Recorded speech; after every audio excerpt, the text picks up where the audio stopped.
При нас е магазина на Нокаута. Йосип Панов, здравей! Здравейте! След спечелването на световната титла, какво прави Попелянката? Доста добре след този голям мега сблъсък, който направих и спечелих. Се отдадох малко така на семейството, почивам си и също възстановявам и имам една контузия, която ме бори от много време. И сега решихме с екипът да отделиме време, спокойствие, за да мога да отстраня този проблем и да започна вече готов. А публиката и хората знаят ли, че ти си бил с контузия? Моето семейство и екипът ми знаеше, не исках изобщо да споменавам и това да достигне до моят противник. Много е важно това да остане в тайна. Даже не качвах никакви истории, не качвах нищо в социалните мрежи. Бях се отделил. Стратегията, която измислихме, направихме с моя треньор, това дето изпълнихме повечето неща. Всичко това беше само между нас, така че това също донесе голям успех. И наистина беше много трудно, защото този проблем, който аз имам, просто е доста болезнен и моят екип знае, че е така и се радвам наистина. Радвам се, благодаря наистина на тях, че ме окуражаваха. Благодаря също на Бог, че точно 2 дни преди самият сблъсък тази болка изобщо не ми са. Направо забравих и веднага след това започна да ме боли, но започнахме да се лекуваме. Ходихме на прегледи на 2 мнения, които искаха оперативно да се отстрани, но се радвам, че в Плевен има добри доктори, които са от доста време и са наеха и сега възстановяването минава по план и заздравява доста добре. Като спомена твой роден град Плевен, усещаш ли любовта и в другите градове от страната след мача и като цяло? Абсолютно да. Значи доста по-разпознаваем станах. Получих много добри отзиви в социалните мрежи, също много добри коментари. Хубавото е, че като се разхождам някъде, хората се радват и ме спират за снимки, което също много ме радва. Те даже много се притесняват как ще реагирам, но аз напротив със всеки се снимам. Дори като ми дам пред строителни обекти, хората слизат направо строежа, изцапани и те се притесняват, те ми викат, ама аз как да се снимам сега с него, така и аз казвам спокойно. Защото те знаят, че няма ме видят друг път сигурно, но те така казаха и освен това много ме е готино, просто това ме зарежда допълнително с енергия и се радвам, че успях да зарадвам цяла България, не само Плевен. Получих огромна подкрепа, 10 000 човека бяха в залата, това е нещо голямо за мен. Крещяха твоето име през цялото време, всички много те подкрепяха. Така е наистина. Имам чувството, както казаха по-големите от мен, че такава радост на България е, може би имало от 1994 година, когато се игра световното по футбол и така се зарадваха. Просто телевизията също много гледаемост имаше. Страхотно посрещане ми направиха в Плевен, където и да отида, всички се радват за мен и аз много се радвам. Спомена за феновете, че те спират на улицата, имаш ли някоя интересна ситуация с тях? Нещо, което са ти казвали така, силно те е разсмял и си го запомнил? Да, значи карам аз към града, защото аз съм от квартала от Буковак селото.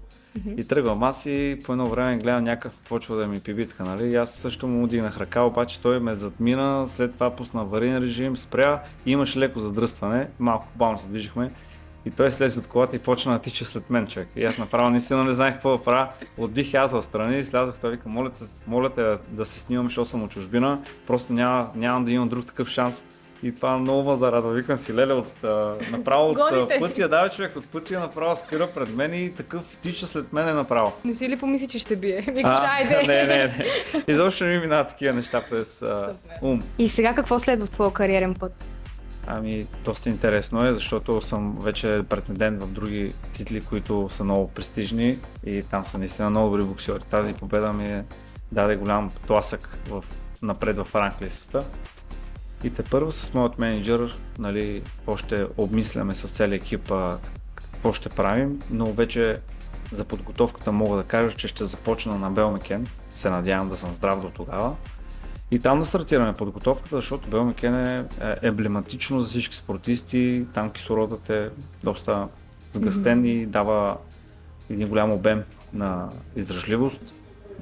И се надявам, след което наистина да имам подкрепа, финансова подкрепа. Това е много важно, за да направя спаринги вече в чужбина, защото това, което имам като подкрепа от моите спонсори, за което много им благодаря, не е достатъчно да напускам страната с екипа си. Доста е скъпо, знаете, едно отсядане в Англия всеки ден, това това сам трябва да си го поемеш и се надявам наистина това да достигне до такива хора, които искат да ми помогнат, защото аз показах, че съм отдаден на това и също времено в България има много хора, които именно помагат на спортистите. За съжаление това не се прави, нали, от Министерството на спорта, това не съм го виждал, но от хората и бизнесмените в България знам, че те го правят и затова се обръщам към тях. И понеже си говорим за спонсори и партньори, намираме се в спортен магазин Knockout. Сподели ни за запознанството и какво те свърза с тях. След като участвах в една от гала вечерта на Max Fight, спомням си, че беше в хотел Маринела. Там направих добър матч срещу Иван Вакича и беше доста добре. След това получих едно обаждане от собственикът на магазин Knockout и оттам той пожела сам да ми помогне, предложи ми подкрепа, без никакви оговорки, без нищо да подпишем. Както казах, те го правят наистина, защото обичат спорта в България и виждат, че има хъс, виждат, че могат да помогнат, виждат положението, в което бях, че аз се трудя, в същото време нямам правилната екипировка и това ги накара и ги докосна. Те си казаха защо да не му помогнем. Изобщо нямахме никакви оговорки за в бъдеще, никакви договори. Просто станахме приятели, станахме семейни приятели в течение на време, защото 4 години вече заедно и благодарение на тях аз съм защитен, тренирам професионално, предпазвам се на всяка една тренировка. Това е много важно. Абсолютно. Така много ме притеснява, че вече боксът е станал, нали, много по-популярен. Вече виждаме и в Инстаграм, на социалните мрежи, доста видеа, виждаме какви екипировки има. Тази година се готвя аз за световна титла и в една от залата, която отидох, боксерът, който излиза срещу мен, нямаше назъмник, нямаше протектор, нали, за уста, също нямаше и каска. И аз играхме един рунд и аз му казах, нали, че не одобрявам това, което той прави. Той ми каза, аз така съм се свикнал. И след 6 рунда казва на треньора си, ако направя още един спаринг с Йосиф, ще спра с бокса. Нали?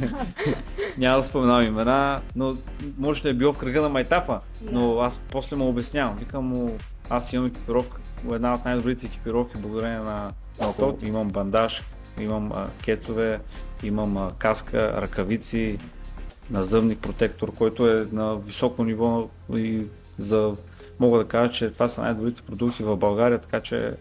И само ние ги внасяме, така че не трябва да правим компромис със сигурност с екипировката. Абсолютно, абсолютно. Голямо значение. Преди съм си ударал ръцете, защото нямах възможност за ръкавици. Сега в момента тренирам с ръкавици от 500 ля, където благодарение пак на тях това се случва и са на голямо ниво от качество. И всички тия неща са много важни. Много наши клиенти питат за своите тениски и линията с дрехи, която направи. Това започна всичко още от самото ми така израстване, още когато станах шампион на България, както виждате тук с всичките пояси, които са пред нас. Това е шампион на България, когато станах.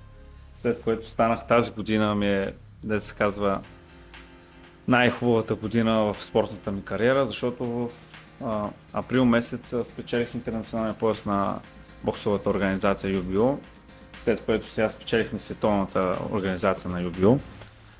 Още когато станах шампион на България, тогава имах мои фенове, които правих доста пъти тениски и подарях. И с течение на времето вече с всяка една титла, с всеки един матч набирах повече фенове. Търсенето е било по-голямо. И аз просто винаги им подарях.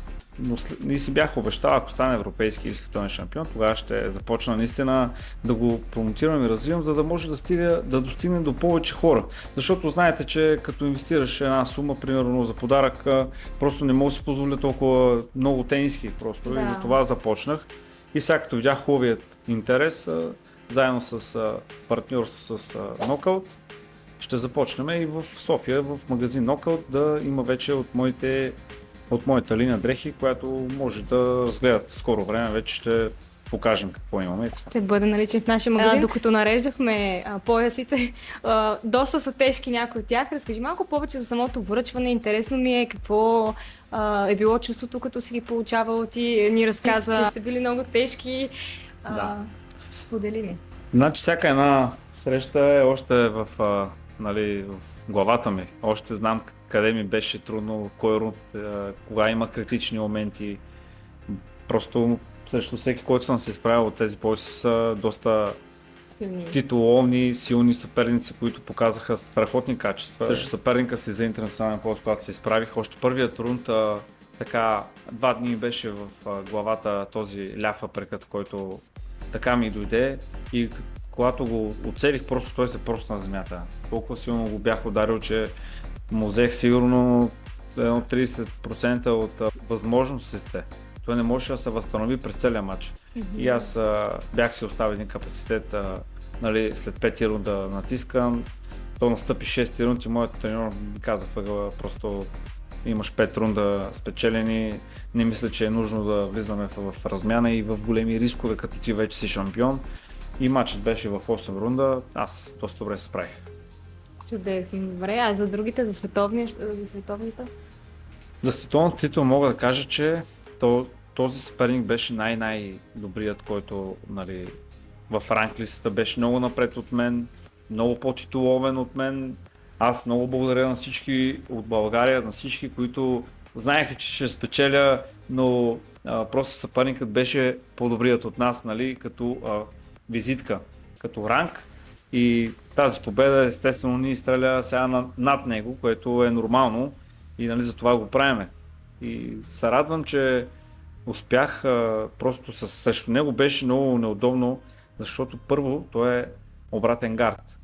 Това е кошмар на всеки боксьор. Значи, когато срещнеш южна лапа, има и филм Роки за такъв гард. Доста е трудно, защото там динамиката е съвсем различна. Не можеш да играеш както играеш с нормален гард. Също заграждането с краката първо там се започва. Ако успееш да го заградиш и да го настъпиш, тогава можеш да го удариш, но ако не успееш, както виждате, Джошуа срещу Усик не може да се справи именно заради това. Просто движението с крака е много важно. Аз успях да преодоля това, макар че ми беше много трудно. Много трудно. По време на тренировките от толкова мислене имах тренировки, в които аз буквално зациклих на едно място направо, не знаех какво се случва, все едно сега се учех какво да правя. Но моят треньор ме окуражаваше и ми казваше спокойно. И по време на матча наистина мина всичко в моя полза. Всичко това, което сме заучили, всичко го изпълнихме. Противникът беше, освен че обратен гард, беше и доста по-висок на ръст от мене, която също му даде предимство. Беше и много подготвен. Не съм очаквал за боксер на 37 години 12 рунда да ги изиграе. Дори в някои от рундовете вдигаше темпото и си имах и загубени рундове от него, които всички видяхме. Просто това е нормално. Аз знаех, че ще загубя 1-2 рунда. Знаех, целият матч ми беше в ума още преди това. Аз съм казал на моята съпруга, че ще спечеля много трудна среща, 7-5 рунда за мен или нокаут за мен. Просто това ми беше в съзнанието. Да. А за българската титла какво ще кажеш, когато стана за първи път през 2019 шампион на България? Значи аз, когато се готвех и вече направих около 5-6 поредни победи и попитах кога ще се изправя за пояс. Това ми беше първата мечта и бях казал, че не ме интересува срещу кого, просто не ме интересува какъв пояс, просто искам да спечеля. Това ми беше мечтата, исках един пояс да спечеля в професионалния бокс. Наистина. И те ми казаха на първи 10 поредни победи и ще изправим. Не знам дали се пошегуваха с мен, но аз наистина ги направих. Направих 10 поредни победи и ме изправиха срещу Стилян Костов, убиеца, който доста корав. Там имахме доста хубава закачка, смисъл естествена и се получи наистина, нали, спортна злоба имаше, нямам никакви лоши намерения към него. Това е спортът все пак. Но интересното е, че там участвах на подгряваща среща на Кобрат Пулев срещу Хил Фюри. И имаше доста хора в Арена Армеец. Още тогава вече, от тогава съм кален вече да печеля големите си битки в арената. И много трудна среща беше, 10 рундова среща, от която имах и критични моменти. Стилян Костов е един изключителен български корав боксьор, заслужава доста респект и уважение и много се радвам, че именно се изправям срещу такива добри противници, защото вече, както виждате, доказваш се и ти играеш вече бокс 12 рунда, защото 12 рунда, ако играеш бокс, това е начинът. Както виждате, дори големите боксьори, Джошуа също няма толкова, нали, той, представете си как тренира, как се готви и той има рундове, където има спад, още в началото, 5-6 рунд, той като изхвърли няколко удара, след това му трябва нужда за възстановяване. Така че виждате, че не е лесно на най-високо ниво, просто трябва да може да играеш рундовете. Това е. Да. Доказано е, още Майк Тайсън, когато се биеше, и Вендър Холинфилд му издържа 6-7 рунда и оттам наседне вече видяхте какъв резултат. Повечето фенове на бокса знаят. Майк Тайсън е боксер до 5-6 рунда. Да. Което е грешка, нали, защото ето както имаш такава издръжливост, можеш да спечелиш. Но има още много какво да подобря в моите умения. Затова целта е в чужбина, там, с такива елитни боксьори. Просто само там мога да дигна нивото. В големите мачове кантара винаги е най-голямото предизвикателство, а при теб как беше? Наистина е така. Също го изпитахме, значи мач за световната титла, имаше си пресконференция, но преди това кантар. Интересното на кантара, което се случи при нас, също наистина имаше спорове, защото имах една малка грешка, която получих като информация, че аз се бия в дивизията Welter, тя е до 66 и 700. Но не е така, защото се оказа, че 66 и 670 грама. Аз бях 66 и 720 грама, т.е. 70 грама отгоре. И те казаха не. И аз оттам, нали, викам 20 грама, нищо не е, човек, разбираше. Но те казаха не. И започна вече и тогава се запознах. В същото време треньорът тича, взима една голяма кърпа, нали, вече махаме и боксерките. Така доста неловко, но тук има вече бариера пред теб, не е кой знае какво. Аз изобщо не ме бъркаше, просто знаех, че ще бъда. Обаче бях пак 50 грама отгоре и те казаха не става.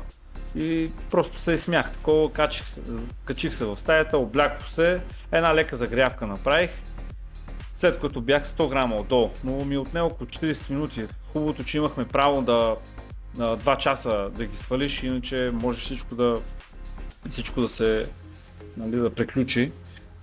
Но още пък преди да направя тази загрявка, треньорът предния ден ми казва, нали, искам утре сутринта преди кантара да се разкършиш, ама как да го направим, защото, нали, то всичко започва от рано. И аз казвам, ще видим, и после като почнах да загрявам, той вика, видя ли всяко зло за добро, аз исках да го направим. Така че, наистина, доста нажена ситуацията, после на самите ръкавици, аз привилегията беше, нали, че съм домакин и можех да проверя първо аз тези ръкавици. Избрах си ръкавиците, които ми донесеха успеха. Наистина е много важно. Това ръкавицата, пак го казвам, трябва да тренираш с най-добрата екипировка и аз много се радвам, че Knockout са зад мен и наистина ми доставят тези неща. Екипировката, която те ми дават, ме кара наистина да тренирам като шампион.